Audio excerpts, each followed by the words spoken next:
이번 사연은 새언니 첫 대면에 지적질하고 새언니 부려먹지 못해 안달이던 신우가 결혼하고 고생하며 산다는 사연인데요. 사이다에 훈훈한 마무리까지 있는 사연이네요. 함께 보시겠습니다. 안녕하세요. 결혼한 지 3년 되었고 돌쟁이 아이 키우고 있는 30대 아줌마입니다.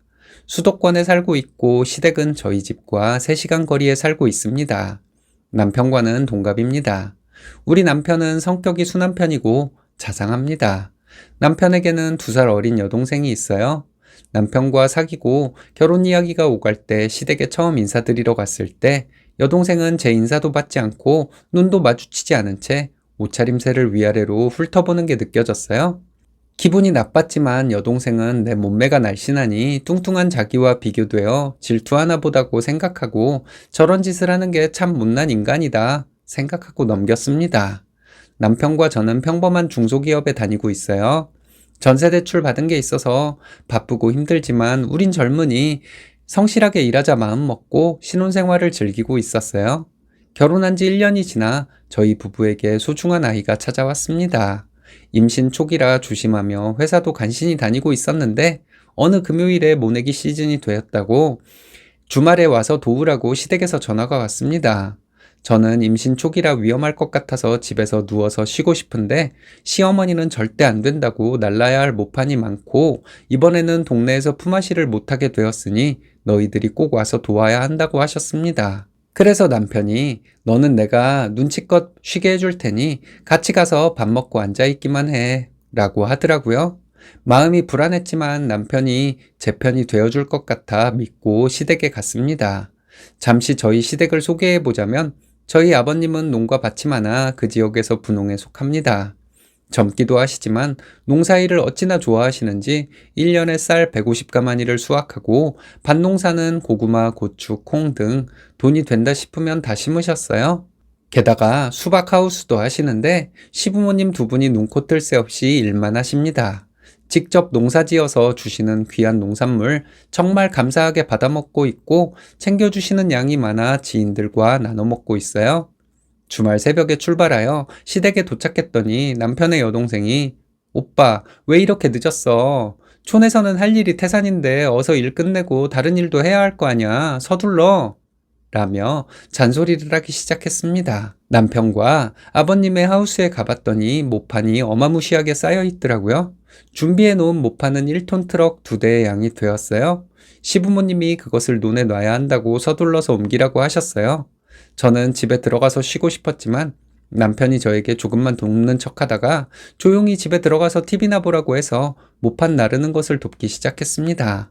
아버님, 어머님, 저, 남편, 시누이 이렇게 5명이 띄엄띄엄 서서 연탄 나르듯이 모판을 2개씩 겹쳐서 날랐는데 무겁기도 하고 햇살도 뜨겁고 너무 허리가 아프고 아기가 걱정이 되기 시작했어요.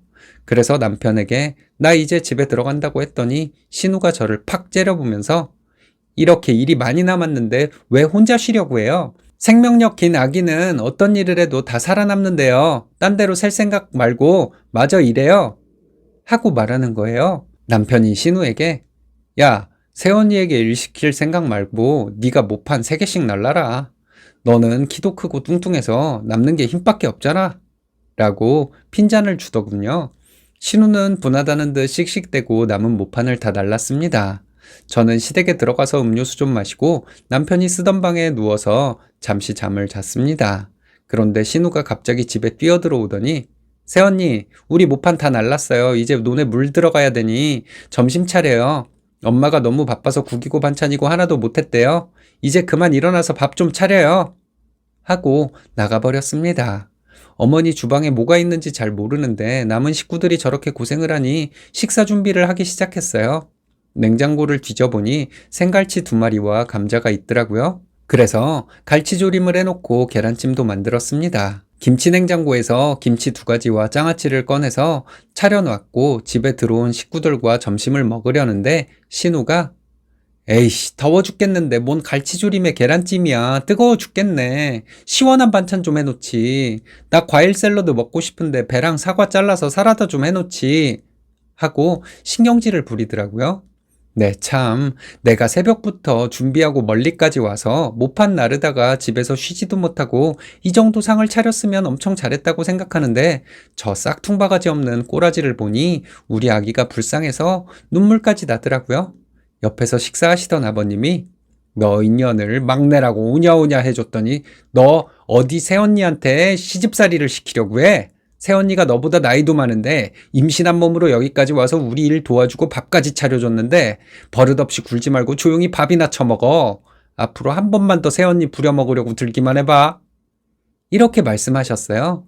옆에 앉아서 밥을 먹던 남편도 너 보자 하니 새언니한테 갑질하려고 머리 쓰는 것 같은데 네가 시집에서 너 같은 신우 만나면 어떨 것 같아? 아직 널 좋아하는 남자가 없는 걸 보니 네 인성부터 고쳐먹을 생각을 해. 하고 거들더라고요. 우리 아버님 새벽부터 해질 때까지 그 많은 농사 지으시고 비가 오면 쉬지도 못하시고 씨 뿌린다고 우비 입고 나가시는 성실한 분이세요. 이런 아버님과 남편이 제 편을 들어주시니 너무 든든한 거 있죠? 어찌됐든 그날 모판 옮기는 작업은 잘 하고 오후가 돼서 남편과 집으로 왔습니다. 아기는 다행히도 무사하게 자라주었고 저는 예쁜 딸을 낳게 되었어요. 육아휴직 15개월을 받았고 남편의 배려로 산후조리원에서 3주간 몸조리를 하고 집에 돌아와 아이를 키우며 정신없이 지내고 있었어요. 아이와 명절에 시댁에 다녀왔는데 어머님이 신우에게 좋은 사람이 생겼다고 잘 만난다고 하더라고요. 신우 성격을 누가 받아줄지 모르겠지만 한 쌍에 어울리는 바퀴벌레 같은 커플인가 보다. 잘 됐네 했죠. 몇 달이 지나고 신우는 임신 4개월이 된 몸으로 결혼식을 하게 되었다고 연락이 오더라고요. 그런데 알고 봤더니 그 남자 집안 형편이 아주 어렵다고 하더라고요. 남자는 벌어놓은 돈을 부모님께 다 들여서 결혼 자금이 별로 없어 5천만 원 하는 지방의 방 2개짜리 빌라 전세를 겨우 얻었대요. 그리고 남자의 막내 동생이 대학생인데 신혼집 근처에 있는 대학에 다닌다고 시부모님께서 막내가 사는 원룸 비용이 아깝다고 학교 다니는 기간 동안 형네 집에서 같이 살게 해주면 안 되겠냐고 했답니다. 신우는 임신도 했는데 방 2개짜리 집에서 성인인 시동생이랑 같이 살게 되었다고 입이 대빨 나왔대요. 하지만 임신을 했으니 결혼을 해야 하잖아요. 신우 남편 될 사람이 시동생이 성격이 내성적이니 별일 없을 거라고 안심시켰다고 하더라고요. 그렇게 신우는 안 좋은 상황에서 결혼을 했고 얼마 지나지 않아 시어머니의 전화를 받았답니다. 신우는 점점 배가 불러오는데 남편 돈벌이는 시원찮아 출산 준비할 돈도 없어서 매일 싸운다 하고요. 유모차, 카시트 등등 기본 물품은 준비해 놔야 하는데 그마저도 어려워서 땡땡마켓에서 중고용품을 검색해 본다고 속상해 한다고 하더라고요. 그리고 대박인 게 같이 사는 시동생이 그냥 내성적인 사람인 줄 알았는데 친구도 하나 없고 학교랑 집만 왔다 갔다 하면서 집에 처박혀 있는데 화장실에서 담배를 피운다고 하더라고요. 추우면 추워서 안 나가고 더우면 덥다고 안 나가고 바람 불면 그 바람이 싫다고 집이 제일 편하다고 화장실에서 환풍기를 틀고 담배를 피워댄대요. 신우는 아이가 태어나면 집안 환경이 깨끗해야 하는데 시동생이라는 인간이 화장실에서 담배 피우고 나오고 집에만 있으니 집안 벽지에 니코틴이 다 묻어 있을 거 아니냐고 엄청 짜증난다고 저 시동생 녀석 왜 군대는 안 가고 학교를 계속 다니고 있는지 미쳐버릴 것 같다고 하더라고요. 그리고 신우 시아버지의 수입이 얼마 안 되는데 신우 시어머니는 동네에서 자원봉사에 꽂혀 있대요. 근처에 있는 큰 병원에서 하루 3시간을 봉사하고 공짜 점심밥 드시고 오신다고 신우 시어머니는 본인이 지역 축제를 할 때도 꼬박꼬박 봉사하고 온다고 봉사 시간이 벌써 800시간이라고 이 지역사회에서 내 손길이 안 닿은 곳이 없다고 자랑 삼아 말씀하신다네요. 신우 시어머니가 하루에 3시간 서서 자원봉사를 하실 정도면 다른 아르바이트도 충분히 하실 수 있는 거 아니겠어요? 아르바이트를 해서 생활비에 보태시거나 막내 아들 원룸 월세를 보태주시던가요. 무엇이 중요한지 포인트를 잘못 잡고 계신 것 같고 어른께 이런 표현 좀 그렇지만 좀 한심하더라고요. 신우 마음도 참 괴롭겠죠.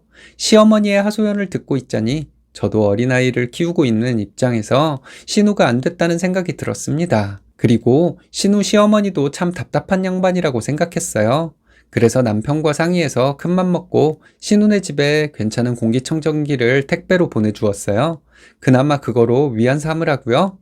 택배를 받은 신우가 전화를 했어요. 새언니 잘 지내시죠? 공기청정기 잘 받았어요. 이거 꽤 비쌀 텐데 저 생각해서 사주신 거 알아요. 너무 고마워요. 잘 쓸게요. 그리고 저 결혼하기 전에 새언니 처음 봤을 때 너무 예쁘고 날씬해서 보자마자 놀랬어요. 그런 새언니가 너무 셈이 나서 언니한테 못되게 굴었어요. 말도 맞겠고요.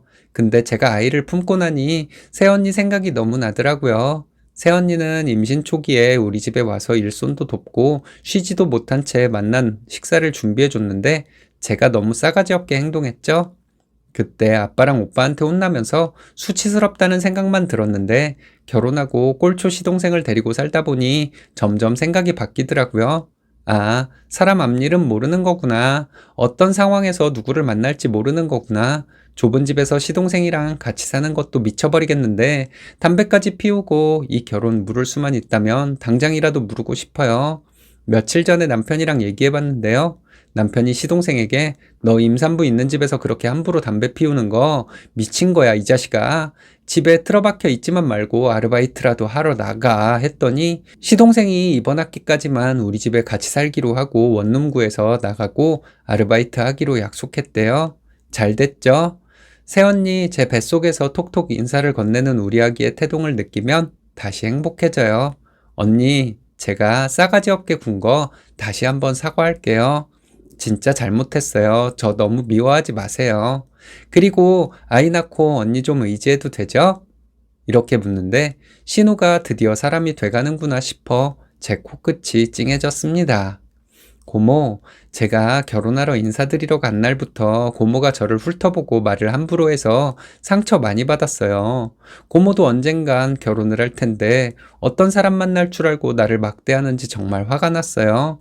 그래도 고모가 남편의 동생이니 미워하지 않으려고 애썼거든요. 그런데 이런 말 하는 거 쉽지 않았을 텐데 어렵게 사과해줘서 고마워요. 고모의 마음이 느껴지네요. 고모의 결혼 생활이 쉽지 않다는 말 어머님께 전해들어서 저도 마음이 아팠어요. 그렇지만 새로 태어날 고모의 새로운 선물을 키우면서 행복하기만을 바랄게요. 저도 초보 엄마지만 아기 태어나고 모르는 거 있으면 언제든 전화해요. 같이 해결해 나가요. 하고 전화통화를 마무리했습니다. 신우도 보통 성격이 아닌데 저렇게 안 좋은 상황에서 시동생 스트레스까지 받고 살고 있다니 안타깝더라고요.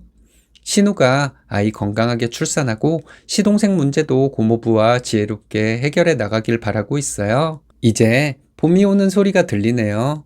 바람이 불어도 따뜻함이 느껴집니다. 행복하려고 결혼을 하는데 주변 식구들과 상황에 어려움을 겪게 되고 속상한 일이 종종 생기잖아요.